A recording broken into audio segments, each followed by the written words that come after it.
We have won a very important event, the World Cup in 2026, and we'll be hosting it along with Mexico and Canada.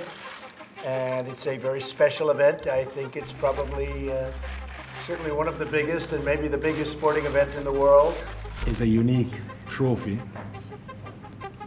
This is the trophy, but it's not finished because it's unlike any other trophy. There is a key. The world's largest sporting event, the FIFA World Cup, is set to be hosted in the United States, Mexico, and Canada in 2026. It's a global spectacle meant to unite the world through the beautiful game. But what if I told you that this event, the one we've all been waiting for, is already on the verge of becoming a PR nightmare? The stakes? Billions of dollars and the trust of millions of fans. This is a story that will make you rethink everything about the World Cup, its true meaning, and the very idea of inclusion. Welcome to the channel. If you're new here, don't forget to like and subscribe so you never miss out on more of these incredible, jaw-dropping facts about the world. Let's dive into today's mind-blowing topic. Number 1, a World Cup like no other. In 2026, the world is gathering. From the streets of New York to the beaches of Mexico, fans from every corner of the globe will flock to North America for what's expected to be the most inclusive World Cup in history. But right now, there's a looming problem that could shatter those dreams. On June 4th, 2025, President Trump signed Proclamation 10,949, expanding travel bans on countries deemed high risk. This new order bans nationals from 12 countries, including Iran, Libya, and Syria, while partially restricting 7 others like Venezuela and Cuba.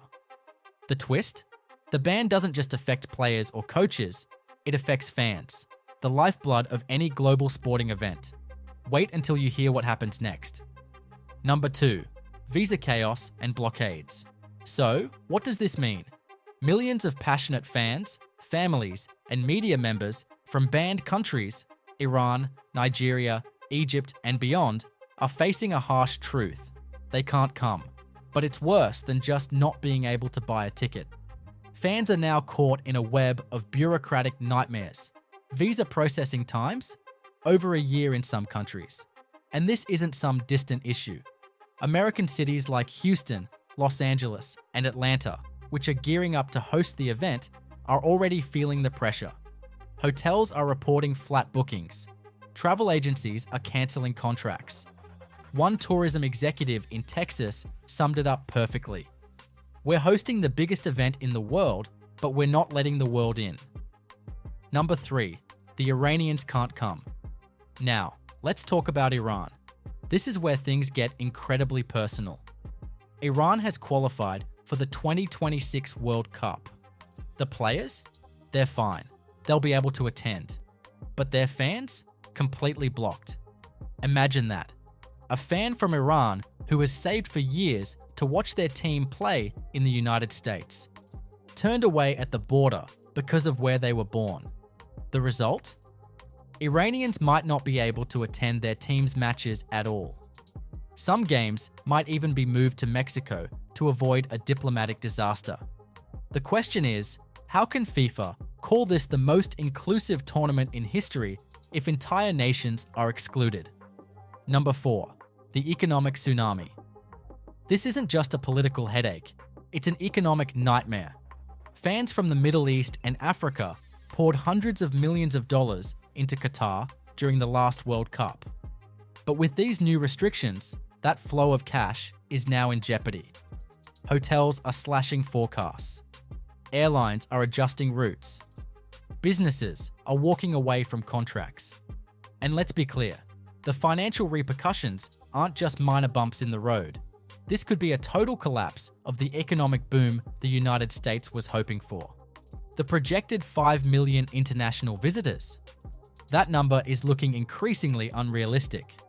Number 5, FIFA's silence and backlash. Here's the kicker.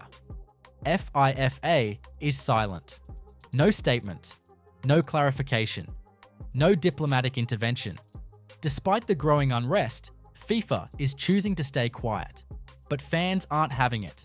On platforms like TikTok, Twitter, and YouTube, hashtags like Boycott 2026 and Not Welcome are gaining momentum. Fans from countries like Nigeria, Lebanon, and Brazil are furious. And it's not just frustration, it's a full-blown revolt. One viral video shows a Nigerian fan group in tears. "We saved for this. We bought tickets. Now we're locked out." Mexico and Canada, the other co-hosts, are beginning to distance themselves. Mexico's foreign ministry has already made it clear that they won't impose travel bans for World Cup participants or fans. Canada is following suit with a full commitment to access. In response, some national football associations, including Iran, Algeria, and Venezuela, are already asking for more matches to be held in Mexico and Canada. This isn't just a diplomatic issue, it's a logistical nightmare that could rip apart the tournament. Number 7. The legal pressure builds. Here's where it gets even more intense. Legal pressure is starting to mount. International fan groups are exploring ways to challenge these restrictions in court, arguing that this isn't just about safety, it's about exclusion. If you sign up to host a global event like the World Cup, you have to allow reasonable access to spectators. It's not just a legal issue, it's a moral one. Number 8. The bigger question. So, let's zoom out. Can the United States still claim to be a global host if entire populations are blocked from participating?